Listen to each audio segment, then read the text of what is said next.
السلام علیکم ورحمۃ اللہ تعالی وبرکاتہ.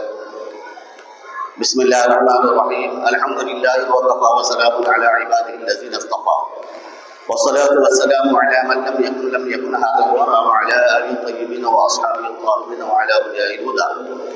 أما بعد قال الله عز وجل في شأن حبيبي فأعوذ بالله من الشيطان الرجيم. بسم الله الرحمن الرحيم. إن الله وملائكته يصلون على النبي يا أيها الذين آمنوا صلوا عليه وسلموا تسليما. اللهم صل على سيدنا محمد وعلى آله وصحبه أفضل صلواتك وعدد معلوماتك وبارك وسلم صلاة وسلام عليك يا رسول الله. ایک مرتبہ اور درود شریف کا نظرانہ پیش کریے. اللهم صل على سيدنا محمد وعلى آله وصحبه أفضل صلواتك وعدد معلوماتك وبارك وسلم صلاة وسلام عليك يا رسول الله. شیخ الاسلام والمسلمین بانی جامع نظامیہ امام اہل سنت اعلی حضرت مجدد دین و ملت الحافظ شاہ محمد انوار اللہ فاروقی فضیلت جامع رحمت و رضوان ارشاد فرماتے ہیں، ہے درود پاک بھی ذکر شرع علی مقام ہر طرح سے جس کا خالق کو منظور ہے اہتمام. بھیجتا ہے وہ درود اس فقر عالم پر مدام اور فرشتے دائماً مشغول ہیں جس میں تمام. کیسی طاعت ہوگی وہ جس میں ہو خود حق بھی شریک ہے جو طاعت سے بری جس کا نہیں کوئی شریک. ایک مرتبہ اور بآواز بلند جھوم کر درود شریف کا نظرانہ پیش کریے. اللهم صل على سيدنا محمد وعلى آله وصحبه افضل صلواتك وعدد معلوماتك وبارك وسلم صلاة وسلاما عليك يا رسول الله. محترم سامعین اکرام، الحمدللہ ماہ ربیع الاول شروع ہو چکا ہے. میں آپ تمام کو ماہ ربیع الاول کی آمد پر مبارکباد پیش کرتا ہوں، اس لیے کہ اس مہینے سے بڑھ کر کوئی مہینہ نہیں ہے. اس لیے کہ اس مہینے میں آپ کے اور ہماری ساری کائنات کے آقا مولا محمد مصطفیٰ احمد مصطفیٰ صلی اللہ علیہ وسلم کی ولادت باسعادت ہوئی. اس دن سے بڑھ کر کوئی دن نہیں، اور جس شب میں آپ کی ولادت ہوئی اس شب سے بڑھ کر کوئی رات نہیں. یہ میلاد النبی صلی اللہ علیہ وسلم عیدوں کی بھی عید ہے، عید الاعیاد اسے کہا جاتا ہے.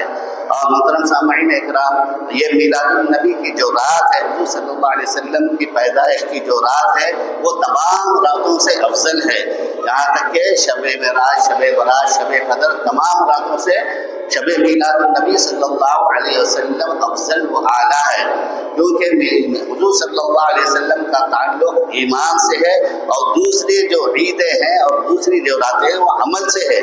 تو عمل سے بڑھ کر ایمان کو فوقیت حاصل ہے، اسی لیے میلاد النبی کو اہمیت حاصل ہے، اور شب میلاد النبی صلی اللہ علیہ وسلم کو فوقیت حاصل ہے. محدث صدقہ ابو الحسن سید عبداللہ شاہ صاحب اللہ علیہ رحمت و رضوان میلاد نامے میں ایک رباعی جو درج فرماتے ہیں کہ میلاد النبی کے تعلق سے مومنوں کے دل پر فرحت ہے نمود. مومنوں کے دل پر فرحت ہے نمود. فرحت یعنی خوشی. مومنوں کے دل پر فرحت ہے نمود. قدسیاں پڑھتے ہیں الحمد اور درود. جو مسلمان آپ کا ہے امتی، جو مسلمان آپ کا ہے امتی، ان پہ واجب ہے تولد کی خوشی. تو جو مسلمان امتی ہے، واقعی غلامان مصطفیٰ صلی اللہ علیہ وسلم ہے، ان پر تولد کی خوشی جو سو واجب ہے، ضروری ہے. تو مطلب سامعین اکرام، یہ عاشقوں کا مزاج ہے. شریعت جیسا نہیں کہتی، مگر عاشقوں کے لیے ان کا دل خود بخود یہ کہہ اٹھتا ہے کہ یہ ہمارے لیے بہت ضروری چیز ہے. میلاد النبی صلی اللہ علیہ وسلم منانا، شب عید میلاد النبی صلی اللہ علیہ وسلم منانا. محترم سامعین اکرام، اور چاند دکھ چکا ہے، اور 16 تاریخ کو عید میلاد النبی صلی اللہ علیہ وسلم ہے. غیروں کا تہوار بھی اس دن نہیں ہے، تو ہمیں زیادہ سے زیادہ اہتمام کرنا چاہیے. مگر اس اہتمام کے لیے ہم روڈوں پہ نکل کر شور و غل نہیں مچانا چاہیے. آج کل ہمارا نوجوان ہر چیز کو شور و غل کے نظر کرتا ہے. شور و غل وغیرہ نہیں، بلکہ جو ہے سو بہت ہی ادب اور احترام کے ساتھ ہم اپنے مساجد کو آباد کریں، نمازوں کی پابندی کریں، اور نمازوں کے ساتھ ساتھ مسجد میں کثرت سے اپنے آقا کا ذکر کریں، اپنے آقا پر درود و سلام کا اہتمام کریں.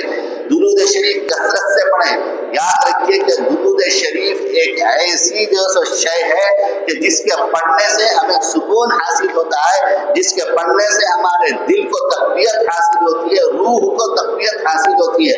آج کے حالات میں ہمارا یہ معاملہ ہو گیا ہے، ہم ہر کسی سے ڈر رہے ہیں، ہر کسی سے خوف زدہ ہو رہے ہیں، اور ہر کوئی ہم کو ڈرا رہا ہے۔ اس ڈر کو نکالنا ہے اور خوف زدہ نہیں ہونا ہے، بے خوف ہونا ہے۔ تو پھر یاد رکھیے کہ اپنے آقا کا ذکر زیادہ سے زیادہ کرنا چاہیے، کلمہ طیبہ کا ورد زیادہ سے زیادہ کرنا چاہیے، درود شریف کی کثرت زیادہ سے زیادہ کرنا چاہیے، مساجد میں کرنا چاہیے، اپنے گھروں میں اہتمام کرنا چاہیے، ایک جو سو تعداد مقرر کر لینا چاہیے۔ ہم اپنے گھروں میں بچوں کو لے کر میلاد نبی صلی اللہ علیہ وسلم کی خوشی میں ہم اتنے مرتبہ درود شریف پڑھیں گے، 1.25 لاکھ پڑھیں گے یا 1.25 کروڑ پڑھیں گے، ایک تعداد بنا کر مقرر کر لینا چاہیے اور اس ٹارگٹ کو پورا کرنا چاہیے۔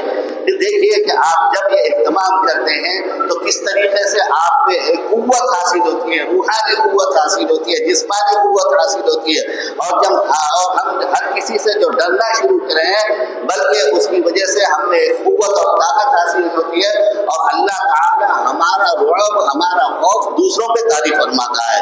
تو محترم سامعین اکرام، میلاد النبی کا فیضان کیا ہے؟ ایک روایت آپ کے سامنے سناؤں گا، اس سے پہلے اعلیٰ حضرت انوار اللہ فاروقی علیہ رحمت و رضوان نے جو تصدیق کہی ہے وہ آپ کے سامنے رکھوں گا۔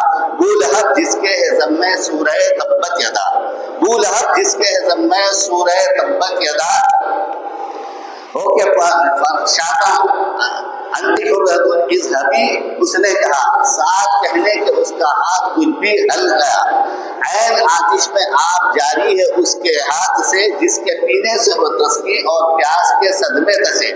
تو روایت کیا ہے؟ روایت یہ ہے کہ ابو لہب کی ایک باندھی تھی سویبہ، صوبیہ کہتے ہیں، صوبیہ نہیں ہے، وہ سویبہ ہے۔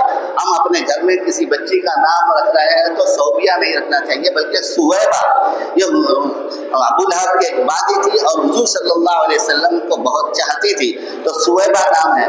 جب حضور صلی اللہ علیہ وسلم کی ولادت باسعادت ہوئی تو وہ بھی بہت خوش ہوئی اور ابو لہب کو جا کر یہ اطلاع دی کہ تمہارے کو بھتیجا مبارک ہو، کیونکہ ابو لہب رشتے میں حضور صلی اللہ علیہ وسلم کے چچا ہوتا ہے۔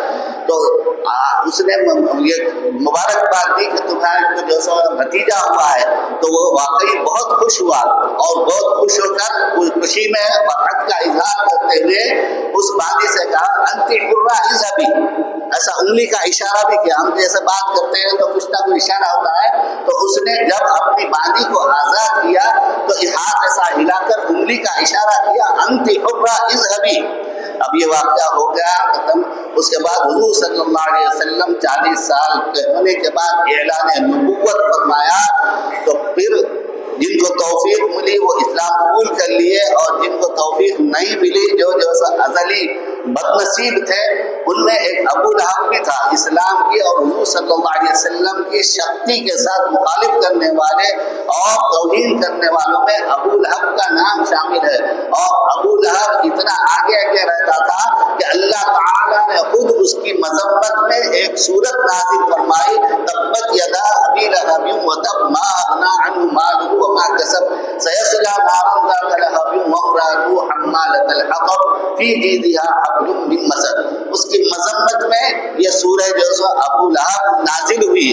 تو محترم سامعین اکرام، یہاں پر ایک نقطہ بیان کروں، جو دشمنان رسول صلی اللہ علیہ وسلم ہیں، جو گستاخان رسول صلی اللہ علیہ وسلم ہیں، ان کی مذمت کرنا اللہ کی سنت ہے۔ اللہ تعالیٰ نے ابو لہب اس کی بیوی کی مذمت کی ہے اور پوری ایک سورت نازل کی ہے۔ تو اب اعلان نبوت فرمایا، اور اس کے بعد جو سو یہ ابو لہب کی جو سو مر گیا۔ مرنے کے بعد حضرت عباس رضی اللہ تعالیٰ عنہ جو ابو لہب کے بھائی تھے، انہوں نے خواب میں ابو لہب کو دیکھا تو پوچھا کہ تیرا کیا حال ہے مرنے کے بعد؟ تو اس نے کہا میں تم لوگوں سے جدا ہو کر عالم برزخ میں بہت پریشان ہوں، حضور صلی اللہ علیہ وسلم کی مخالفت کر کے میں نے اچھا نہیں کیا، بہت سخت عذاب میں ہوں۔ ہاں مگر اتنا ہے کہ محمد صلی اللہ علیہ وسلم کی میلاد پر میں خوش ہو کر جو ہاتھ کے اشارہ کر کے انگلی سے اپنی باڈی کو آزاد کیا ہے، تو اللہ تعالیٰ اس کا جو ہے سو اس کا خیال کرتے ہوئے اللہ تعالیٰ میرے ہر دوشنبے کے دن میری انگلی میں ایک میٹھا پانی جاری کرتا ہے، جس کو میں پیتا ہوں تو مجھے سکون حاصل ہوتا ہے۔ اللہ اکبر!